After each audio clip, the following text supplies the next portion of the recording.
And recording. All right. Better be good. It's getting recorded. All right, guys. Hi, I'm Harry, and I am a brand ambassador for Goldwell. And a lot of you guys may not know who I am. And if you probably are on this call, you probably did a little bit of Googling just to be like, who is this guy? And why are we even bothering to listen to him? Well, I, like you, was a hairdresser and still am a hairdresser, of course, but had a very arduous journey to get there. So it was really about, for me, I think knowing where I came from. Laura. So what's really important for me, I think, is knowing a lot of where I came from made a big difference to who I was. So just to set the scene for you guys, 51 years old. I grew up with immigrant parents that immigrated from India in 1970 to Canada. And when they came, there was a lot of racism. So I experienced a lot of racism growing up, just name calling, because there wasn't a very big ethnic community where I was growing up. So a lot of like Paki and Hindu and all these kind of things. And like, so it was really, I never saw that someone like me with the parents that I had who didn't speak English very well. My dad drove a taxi, worked at a gas station, worked at a 7-Eleven, which is like a chain convenience store here. Very typical jobs that an immigrant would come to a new foreign country to do so that their kids would have a better life.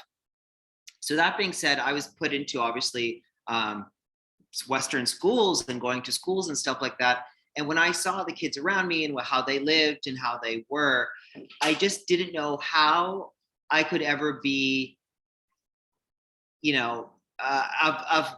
of significance. I really didn't feel like I could be, but there was something inside of me that thought I was worthy of it. I was deserving of, having the greatest life I wanted, but I had no role models because everywhere I looked in, whether I was looking at a fashion magazine or a TV show or, a book or any characters, they were never Indian characters. So I didn't see myself as a tastemaker.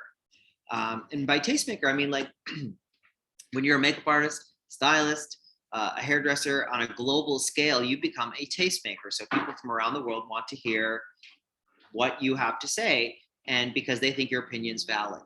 And I never felt that my opinion was valid because of my background. So I think it's really important to understand kind of what I went through in order to land where I have and all the pitfalls that I had along the way. So I'm going to set the scene. I am about 17 years old. I'm not very good in school. I'm sorry, you'll have to excuse the noise. There's a garbage truck going by in New York City. That's what happens when you work out of your house. Maybe it's over. All right. So essentially, I was basically in a situation where I really wanted to become a hairdresser. And everywhere I looked, it looked very glamorous to me. My background really didn't lend itself to a glamorous life. My parents really wanted me to be a doctor or a lawyer, something that felt very solid and something that they knew. And so they enrolled me into college, even though I was not very good in school, because they thought that was the only way I was going to have the future. So unbeknownst to my desires, I was pushed into college. My first day of college, I took my books that my parents had bought for me, and they registered me in business administration, which is a very generic 101 of all things in college. So I take my books with me to school. And then when I got to school, what I would do is skip. I basically never went to class. So I hated it so much. I'd sit in the back of the room. I just wanted to go. So I would then get on the bus because I lived in the suburbs and my college was in the suburbs, and I would take it all the way into the city. So at this point, it was Vancouver, Canada was the big city to me because I lived in the suburbs of that. And I would hang outside of a hair salon. And this was the trendy, uber cool salon in the late 80s in Vancouver. Everyone had like jet black hair, terms we don't use anymore, but like very emo, eyeliner, pale skin. And it was just really cool hipster kids. And I thought, man, I need to be with them. That's my tribe. I just felt like I didn't feel like I belonged in my community of the way my family was. I'm like, I'm an artist. I want to create. I want to do things. And my family just wants me to be a doctor, a lawyer, or whatever, because that's what they do as a culture. So for me to break out of that was a lot for them to handle and for me to try to get through. So what ended up happening is, for me loitering outside of this hair salon, the manager at the time said to me, comes outside, and she's like, "You're here every day. Like, what are you doing just standing outside the salon?" I said, "I'm just skipping school and I love looking into watching what you guys do. Why don't you become a hairdresser?" "Oh, I don't know how to do hair." "Well, you have to learn. It's like anything." Keep in mind, I'm 18 here at this point. And they're like, "Well, you learn. And if you come to us, we have an internship program. So basically, you would sweep floors during the day and clean. And then at nighttime, you'd get free education." So I'm like, "Oh my God, it's like a paid internship. I want to do this." So then I agreed to do this, didn't tell my parents. So every day I would take my books to school, but really never went to school at all. So I really only went to 2 days of college. And for the next 4 months, my parents thought I was going to college every day, but I was really training as an intern at the hair salon. So, unbeknownst to them, they are, thinking everything is going on great, that, everything is going on very good at at college. And then it was only until like halfway into the year that I just said, I don't want to do this, and I'm actually doing something else. And I dropped the bomb on them and told them that, "Oh my God, I'm going to become a hairdresser, and, I'm not going to become what you want me to be." And, all hell broke loose. It was horrible. The family was gutted. They're like, "My son's going to be a barber." Oh my God. We're very dramatic in our family. So it was just a lot of that kind of drama. And then I realized that now that I didn't have their support, which was very difficult at 18 to not have support from your family, you are now fending for yourself. So what I did is I started assisting as many people as I could on the side. And then I realized I wanted to do more than just salon work. I wanted to expand from salon and also be able to do a photo shoot or a magazine or a red carpet or anything like that. And because I was in Vancouver, Canada, that didn't exist because the city didn't cater to celebrities like that. You had to be in New York, or you had to be in LA or Paris or Milan, or one of the big kind of places that a lot of these people, models, celebrities, etc., would live in order for you to get that kind of clientele. So here I am in a small town, Vancouver, trying to figure out, how do I get from here to, New York City? How do I become that? So I don't have a visa. I don't know how to do hair. Don't have any support or a job. Don't have anything really other than this yearning desire to do this. Didn't know how I was going to figure it out, but I knew that I wanted desperately to be in that world. So what I did is I became a super assistant. So I was at this assistant that I was at. I would stay late every day. I would do extracurricular things that it didn't even have to do with hair. So I would stay late to organize shampoo bottles. And the assistants are like, "Why are you staying? We're off at 6 o'clock." And I'm like, "I want to make this look really nice so that when the boss comes in the morning, he'll say, 'That looks great. Who did that?' 'Oh, that guy did it.'" So he'll see my dedication and he will then spend more time training me. And he did. He did exactly that. So my intuition was, do great for somebody else that they want to do great for you back. So make it undeniable that you are of service to everyone in your life. And this doesn't matter if you're a hairdresser or a butcher or the Starbucks barista. Always give the best you can give, because that is the only time you can receive. If you're just kind of like annoyed because people are driving you crazy or things aren't working out the right way for you, and you're just kind of about everything, or why me, or like this sucks and that person's got this and that person's got that, and why don't I have that, and I deserve that, and I'm more talented and I'm better looking and I'm richer and I'm this, whatever your complaints are, they will always be there because you're not grateful for what you have. You have to be grateful for whatever I had. So what did I have?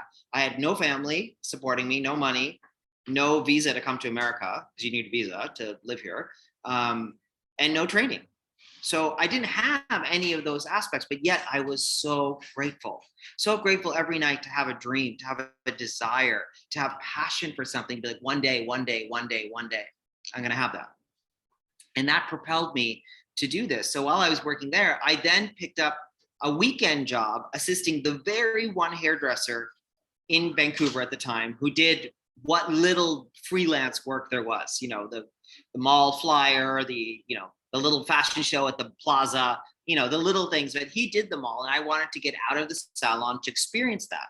So I went and assisted him, and he's like, oh, but you work, at another salon for, another assistant. I heard you're doing very well, as a matter of fact, and they're going to make you a junior stylist, which they did. But I said, I'm fine to step down and be your assistant, because ultimately I want to learn what you do. So I don't mind to have to come back down to being an assistant after just finishing my training to being put on the floor. So, because I always saw the end goal or the bigger picture. And I think a lot of people get stuck on like, well, how do I get to tomorrow? And then how do I get to like the next day? But like when you have in your subconscious, you're like, ultimately, I want this.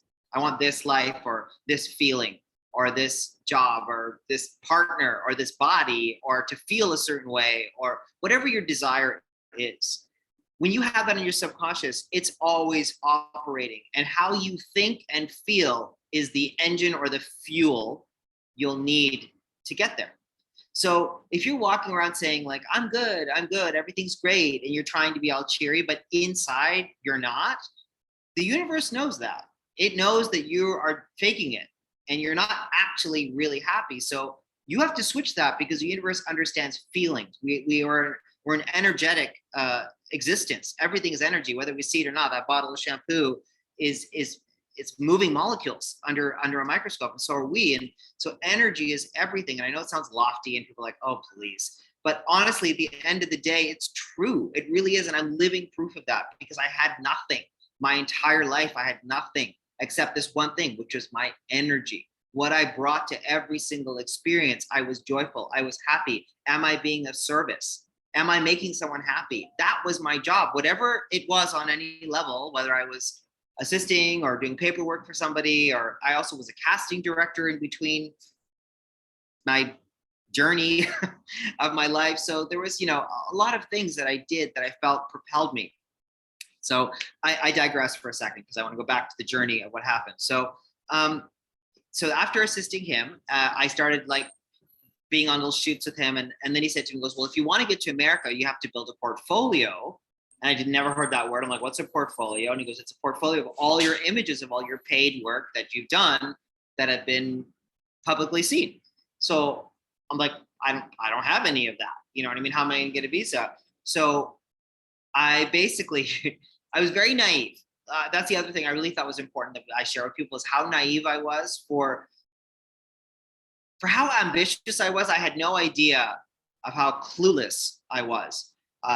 There was a sense of such naivete. Like I just never thought about things, and I kept falling a lot, like a lot, and then I would just be like, oh, well, that's bound to happen. All right, whoop, trip again. And everyone's like, whoa, like maybe you should just walk slower. And I'm like, nah, it's okay. I'm going to just dust off and keep going. And that's how I've kind of propelled my whole life.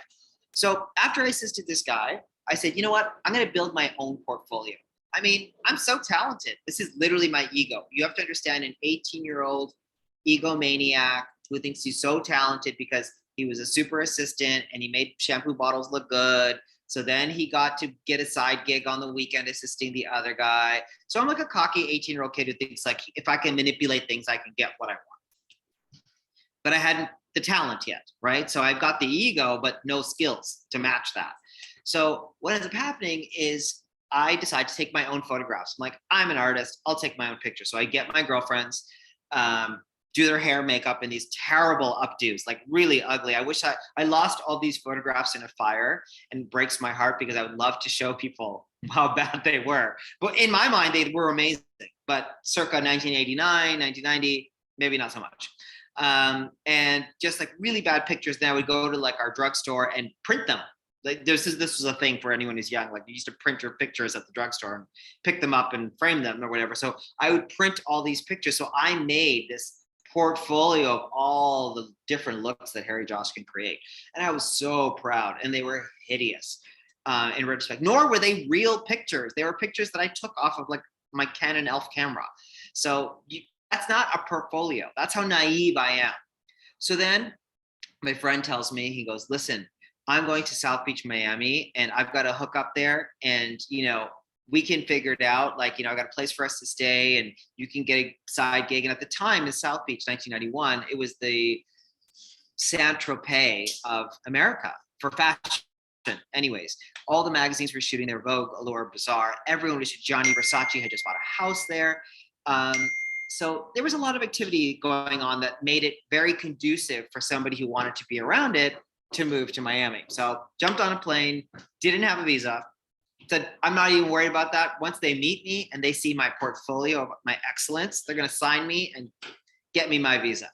So land in New York, land in South Beach, 1991, sweltering hot. I have some full outfit. I don't even know, my eyebrows, for the other record, is just like, I don't even know how, but they were like that. It was like a 90s Linda Evangelista thing, I guess. I was just trying to find who I was, and I just, looked crazy, and I had some weird silk jumpsuit on, and all the agencies that represented hairdressers were all in like a 3-block radius on Ocean Drive, which is like the waterfront. So I went into each one of them for like so-called interviews. First one, no. Second one, no. Third one, no. Fourth one, no. Fifth one, no. Sixth one, no. Seventh one, my last one. I'm so distraught. I cannot believe they don't think I'm talented. Like, they're crazy, So the very last one, I walk in, like my pride is starting to shrink. I knock on the door. He says, come in, whatever, son, flip the book. He's like, thank you so much, not gonna work. He says, bye. So now this situation was odd because when he said bye to me, it was one of those offices where the elevator is on the level of the office. So you say this dramatic goodbye and you have to turn around and you're still there because the elevator isn't there. And he's just said no to you. So you're like, anyways, there was glass reflection and a tear starts dripping down my eye and he can see the tear through the mirror. Taps on the glass, says, come back in. So he comes back, he goes, kid, what are you here to do? He said, I'm here to become a hairdresser, a celebrity hairdresser. And he goes, you can't even do hair. He goes, you don't have one picture that's like real. He goes, these are all, he goes, let me show you a person I represent. So he runs around the corner, grabs a portfolio and flips through the pages. And I'm like, oh, that's a hairdresser. So I didn't understand that. So he's like, you need to become an assistant. I was like, well, actually I don't, because I already did it twice. Like I just need the right break. That's what I'm looking for. And he's like, no, you don't need a break. You need skills and you don't have them. And I'm like, okay, whatever. I was desperate. I'm like, fine, I'll assist again. So then I started assisting the very next day. I assisted. I worked on bridal catalogs. I worked on so many things, assisting all these people. And I learned so much. And I realized how little I actually knew. I was like, wow, I don't know. 90% of the stuff I know, I didn't even know then. And I thought in my mind, I was ready to go to the Grammys or something. So what ended up happening is after 6 months, my ego comes back. Oh, now I'm skilled. Now I'm amazing. I'm going to start doing my own thing now. I've got it together, and my agent who was helping me assist got me these little gigs, very little gigs. When I'm saying little gig, I mean like, if you were to maybe look in a magazine and there's a tutorial of a girl being like, step 1, hair up. You know what I mean? I would be the hairdresser for that. And I was so excited because you'd rip open the corner of the magazine and in the little fine print, it used to be like hair by Harry Josh. And I was so excited. Meanwhile, if the page was this big, my image was this big. So irrelevant in terms of our career. But to me, I'm a star once again. Okay. So now I'm a 19-year-old superstar because my name has been written in a magazine and a picture this big. So I need to make this bigger. So I go to the, like a Kinko's or like a printing place, say, can you make this square image a full size so that I could put it in my portfolio as my printed work? Of course, it was blurry because the resolution wasn't right. I didn't care. So I started building all these pages of these small jobs that to me, I'm like, I'm published. I'm major hairdresser. Did all these things. A year and a half goes by. So now I'm kind of doing these things on my own. So I'm like feeling good. I'm like, wow, I'm working all the time. I'm not assisting so much. I'm like on my way. So then I, at one point, decide I'm going to go to New York. I'm ready.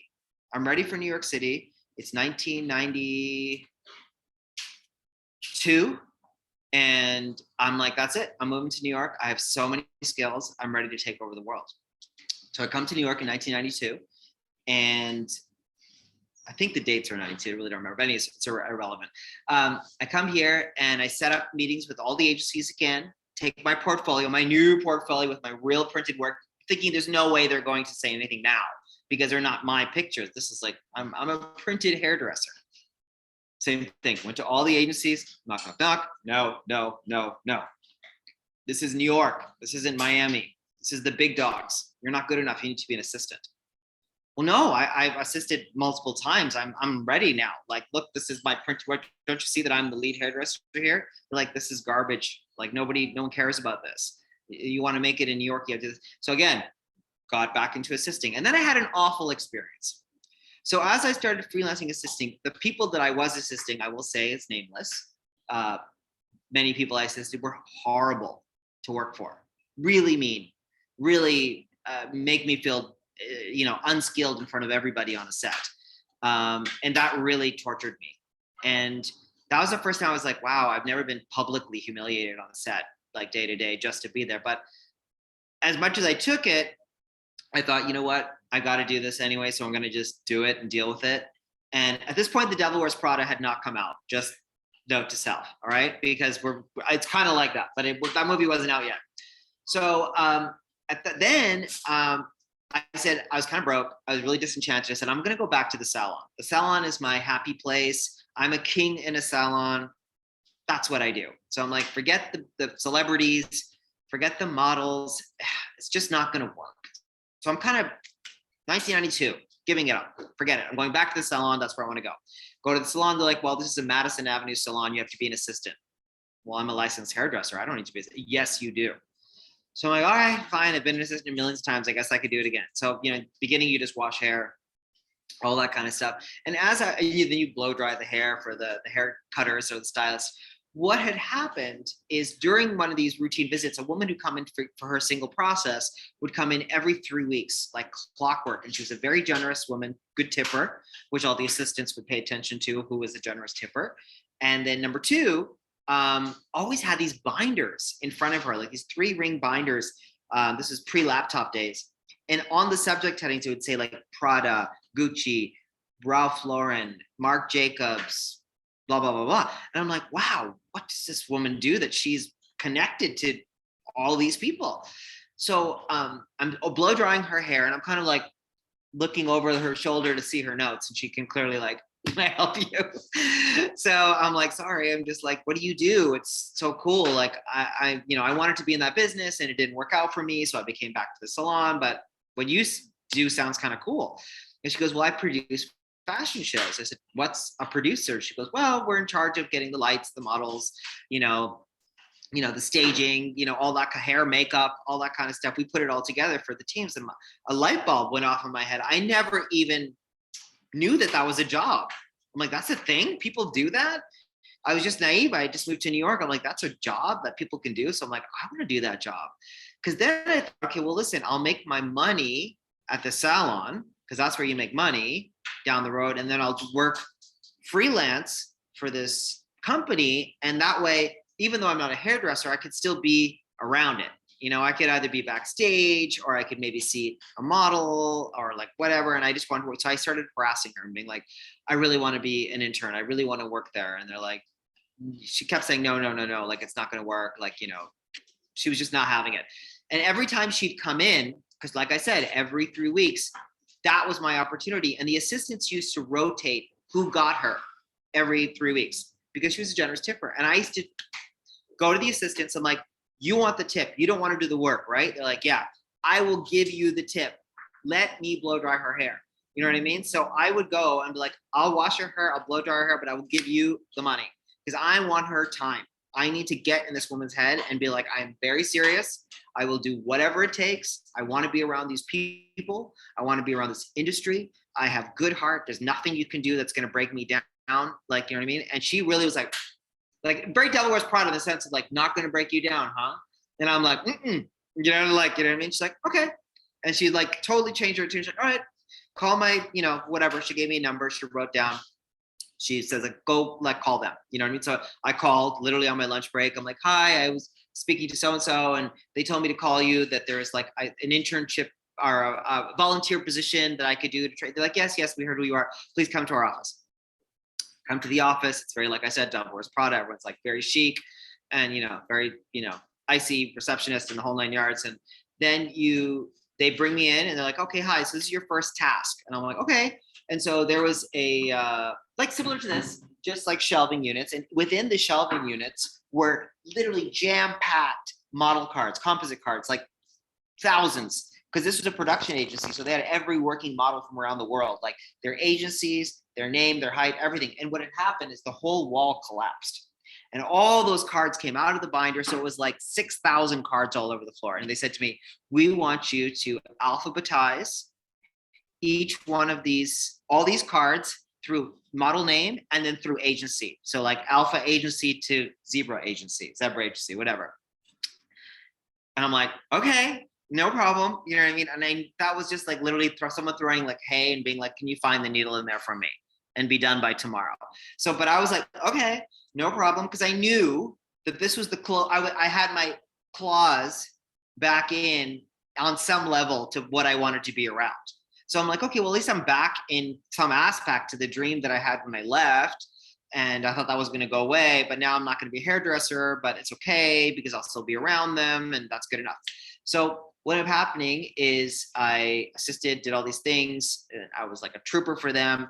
And it was the general feeling in the office was like, you don't talk unless you're spoken to. And we were in this tiny room, me and another intern, doing this filing for like 3 days straight. And they finally said, okay, we're going to take you out of this room and into the main room now, because we're going to now install the shelves and you guys can put them all back. So, but the access I had, now I was in the main room. Now in this main room, just for you to know, is like, this is where all the creative stuff happens. So you, like outside those walls, there was like Donatella Versace was going to be there. Marc Jacobs was going to be in there for a meeting and they'd be like all these things going on. And I was now like 10 feet away from all these people. And I have studied these people since I was a teenager and knew everything about fashion and everything about models and everything about everything from a paper standpoint.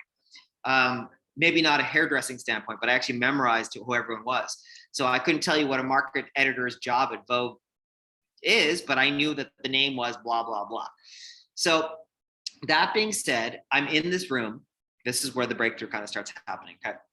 I'm in this room where I'm on the floor filing away. We're not supposed to be listening to what's going on over there, filing, putting over things. And I hear them talking the conversation. I don't remember fully what the conversation is, but I'm imagining it went something like this. Some guy is smoking a cigarette and he's just like, I wanted to have that vibe, that feeling of how when Linda Evangelista cut her hair short for the first time and she had that, purple sweater on and whatever, July of whatever it was. And I'm filing away and I'm listening to the whole thing and I'm like, it was August and it was orange. And I was like, oh my God, I just spoke out loud. And there was silence in the room. Everyone's like, who said that? And then they're like, he did.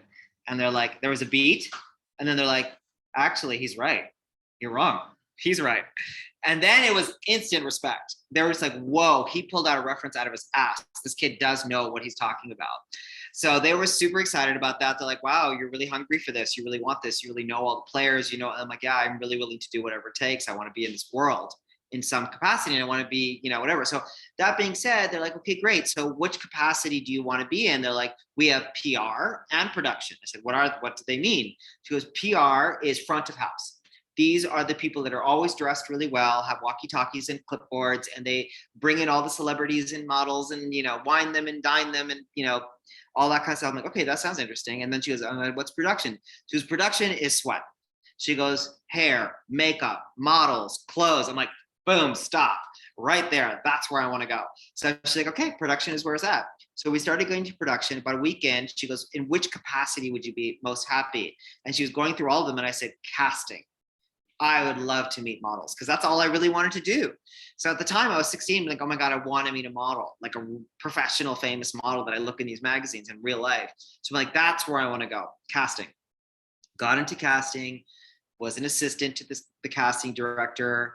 Long story short, same thing, same mentality. I'll do whatever, I'll still eat, I'll rub your shoes, whatever. Just let me get this opportunity to show you that I'm good at what I can do and all that stuff. And I did, and she recognized it. And then she promoted me the next season. And then I became a full-time casting director. So now I'm only doing hair part-time. I'm a casting director part-time. So the hair thing is kind of slipping out and the casting director thing is kind of going, we're kind of 50-50. Nothing's really, because casting was only 4 or 5 months a year, and then I could do hair the rest of the time at the salon, at my house, whatever. And I was kind of mainly working out of my house at this point to accommodate the freelancing aspect of it. So then, as the show seasons would go on, I became friendly with these models, these big models. I just became friends with them, and they knew me as the guy who did casting. And then off season, when shows weren't going on, they'd come over to my house or my apartment and hang out with me, and we became friends. And as we were being friends and we'd be having wine, and I'd be sitting there like, you should dye your hair black, or you should cut fringe, really bold fringe with that haircut. And they'll be like, you're the casting guy. Like, why are you telling me anything about hair? And I'm like, well, I did train for hair. That's really what my dream was. It just didn't pan out. So I've just put all my energy into just being good at anything that I was going to do. And now I'm casting, so I'm going to do that. They're like, no way, that's so cool you did hair. I'm like, and they would trust me and they let me do it. So they're letting these big models, we're talking like the top girls, were letting some rando casting director color their hair when they have access to the top dogs of Manhattan. So they would then walk onto set, the Stephen Meisels and the Grace Coddingtons of the world would be like, oh my God, your hair is fantastic. Like the color is gorgeous. The cut's beautiful, blah, blah, blah, blah. Who did it? Oh, Harry Josh. This went on and on and on for weeks and months. And then all of a sudden we're just like, Harry Josh, the casting guy, is this the guy who's doing these girls' hair out of his apartment? And they're like, yeah. So here we go. I'm going to get to the big break. I'm sorry, it took me 36 minutes to tell you my life story. This is when I became famous. Here we go. Now it's 2002, all right? So 10 years it's been since I moved to New York, or 11 years probably, that I've been to New York and I've been sleeping on a sofa at my friend's apartment. Well, we shared the apartment, but she paid more because she got the bedroom, I slept on the sofa, all that kind of stuff. And then it was 2002, the then beauty director of Vogue magazine was shopping at Yves Saint Laurent on Madison Avenue. And she goes to a model, I love your hair color. Thanks, Harry Josh does it. Another model shopping independently hears that and he goes, he colors my hair too. Then the sales guy, Edward, jumps in between them and he goes, he cuts my hair.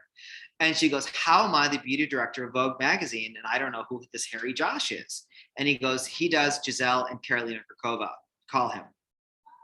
So I get a phone call that afternoon from all my voice. We had voicemails, our voice machines back then, messaging machines, like play it out loud.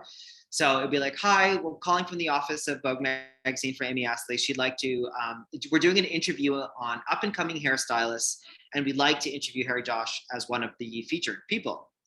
I was like, oh my God, it's so exciting. I must have played that voicemail for every person who walked in the door, even if it was a food delivery. I'm like, wait.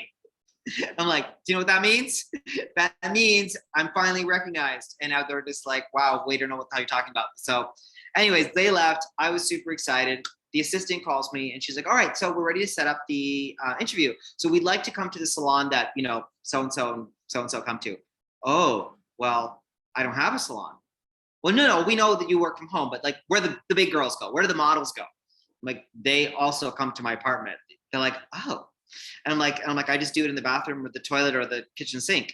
And they're like, I see. And she's just like, okay. She goes like, I guess then we're doing it there. So she comes to my apartment in New York.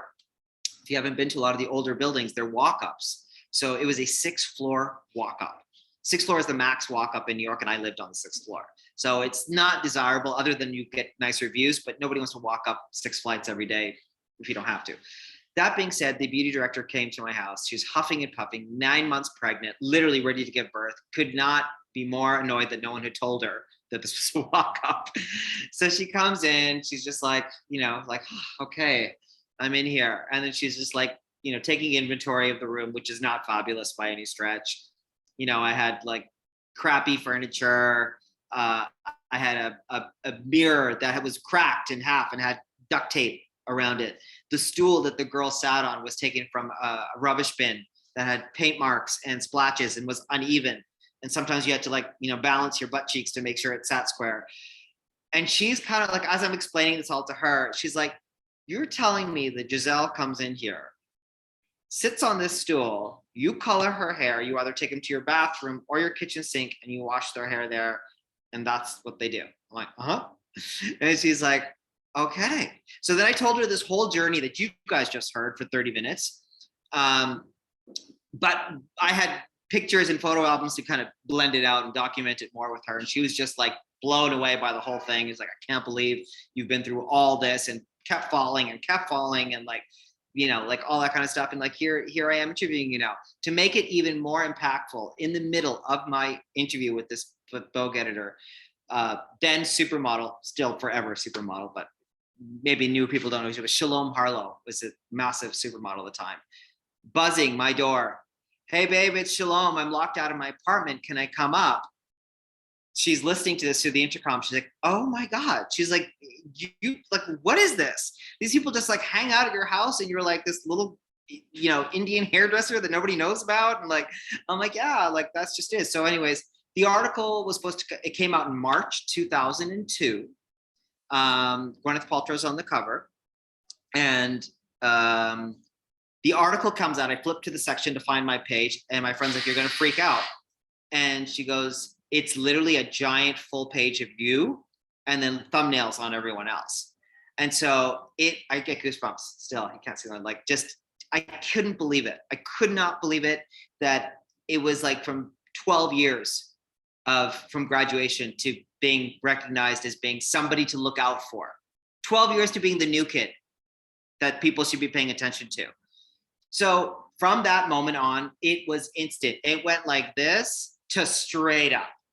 Like, there was not even a gradual. My first job right out of the gate, all the agents that said no to me called me when the article came out. Hey, do you have an agent yet? I'm like, no, we'd like to represent you.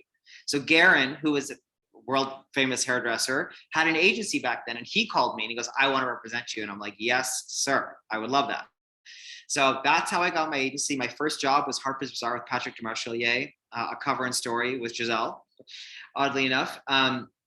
So it happened overnight. And that's kind of how I became where I'm at. And that was in 2002. And I've been doing it 20 years now at this level, which is also a feat. It's hard enough to kind of get your foot into some kind of position where people might be like, okay, you must be good enough to be in this little platform of people. But to sustain that for 20 years, it's not about your skills. Let me assure you of that. There are people in my industry that are way more talented than I am, that can do way more skill-wise and have a wider range of what they can do. One thing they don't have is the heart. And the heart is what you need in order to manifest anything you want.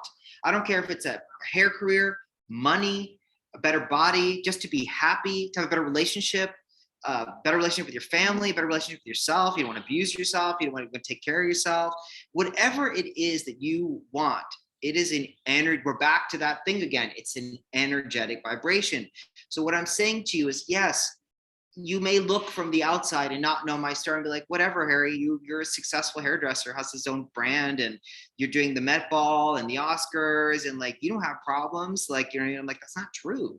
It's how I view my problems, right? What lens do I see the world as, right? So when you look at the world, I could be in the same circumstance you could be in. We've experienced some hard times here. We had severe lockdowns when this all happened, like a year, oh my God, time's lost, but like a year, last year, whatever, 2020, you guys, what it was?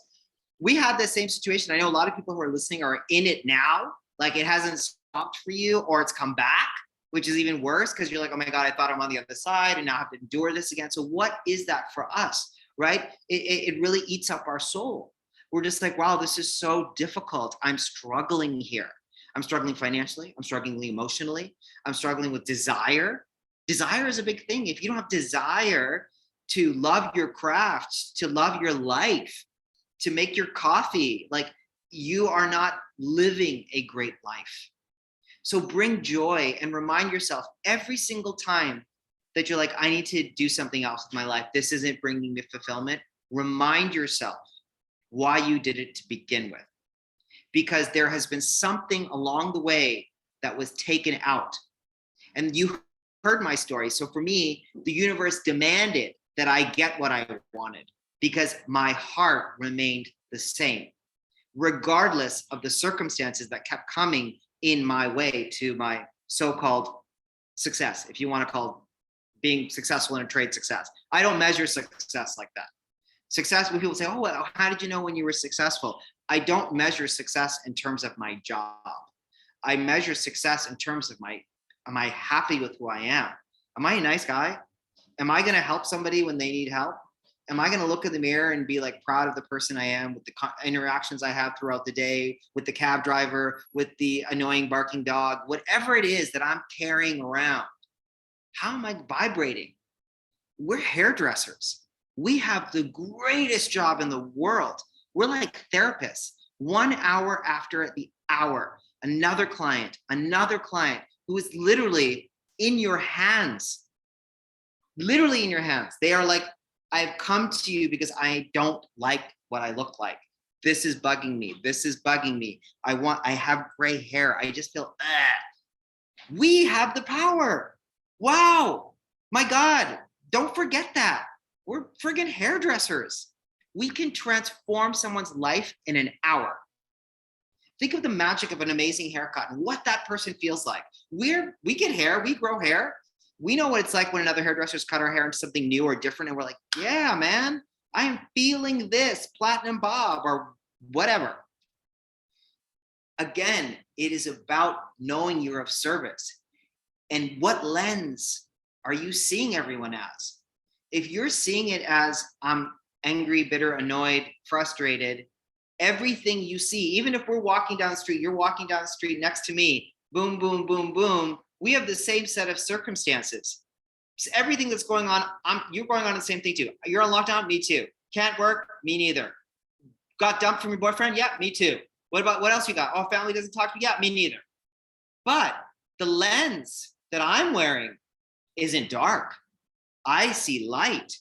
I see hope. I see happiness. I know that whatever I do, whatever small interaction I have with any passerby, just experiment. I'm literally telling you to experiment. Go down this, wherever you cross, maybe you can't even cross paths with people because of the way it is, but smile at strangers. Be nice for no reason. Don't lose that because we need it more than ever right now. It's a very frustrating time for so many people. And I'm living proof. I have got friends in New York. They're like, how are you? Like, who are you? Why are you constantly happy? Like, well, are you on medication? I'm like, no, I'm not on medication. Like, this is genuinely how I vibrate. I am a grateful human being, grateful for every single bad thing that happens. Because if it's bad, I'm designed to learn something from it, right? I'm supposed to grow. I'm not supposed to just sit there and be like, well, that sucks. I'm supposed to be like, okay, what did I not figure out here? Was I impatient? And think of it in terms of hairdressing. My God, we've all been there. Did I overprocess it? Did I not use the right toner? Why did it turn out that great? Was I talking too much? Should I not let my assistant run that side? We've all had this dialogue with ourselves. Remember how we view it and can we correct it? So every time you have a moment as a hairdresser, let's say for those of you who are not working, right? Because I'm sure there's people out there who are like, well, I can't create. I'm not working. There's nowhere for me to do my stuff. What you can do is research your inside. If you cannot go outside, go inside. Inside is a powerhouse. Inside this powerhouse, you've got everything you need to learn how to rewire your brain during this downtime, right? How to recalibrate those lenses so that you see the world differently. And so the next time it goes, whatever, things open up, for those of you who are in lockdown, for those people who are already opened up, you can start practicing now. But how you view the world will ultimately determine how you feel. So if you don't walk around feeling grateful and happy for whatever, the 5 pence you have on your hand, and the fact that you're like, listen, you know why you should be grateful right now? Let me tell you right now how you can change your attitude. Right now, you have a laptop or a smartphone or some device to hear me and see me. That's a luxury. Let me tell you, there is 80% of this friggin' planet doesn't have those things. All right. Okay. Maybe not 80. That was a bit exaggerated, but whatever. There's a lot of people that don't have that. All right. You can hear me. You have ears. You have eyes. You can see me. You have fingers that are nimble. They can move. I am telling you, these are the basic essentials that we take for granted. And I guarantee you, there is someone out there who is watching, or maybe not watching because they don't have the eyes to see this, or hearing saying, yes, all I want is just to have sight. I could care less about a job or this or that. or I just want to be able to smell again, or have 5 fingers or 5 toes. There is so much to be grateful for. And if you don't operate from that place innately on a day-to-day basis, you will end up manifesting whatever you're feeling, not thinking, not saying. Remember, no, the universe knows the truth. So if you're walking around like, I'm good, I'm cool, everything's great. Nah, it's great. Everything, Mark's great. Everything's fine, fine, fine, fine, fine. The universe is like, nah, it's not. So I'm going to keep giving you more drama until you feel genuinely grateful for nothing, right? Can you feel grateful for nothing? Can I feel grateful for my 5 senses? Touch, hear, smell. Can I feel grateful that I've got relatives alive? Can I feel grateful that I've got a smartphone and a bed? Can I feel grateful that I still have food?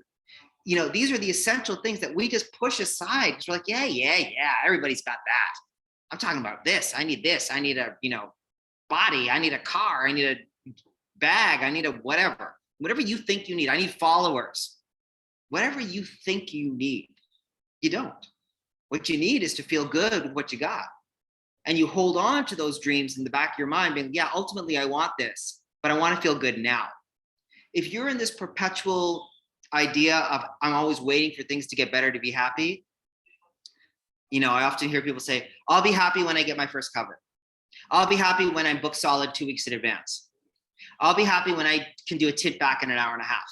I'll be happy when, so you are never even addressing subconsciously. You're not even saying I'm happy now. When you're saying I'll be happy when I get this, that's an immediate response to the universe that I am not happy now.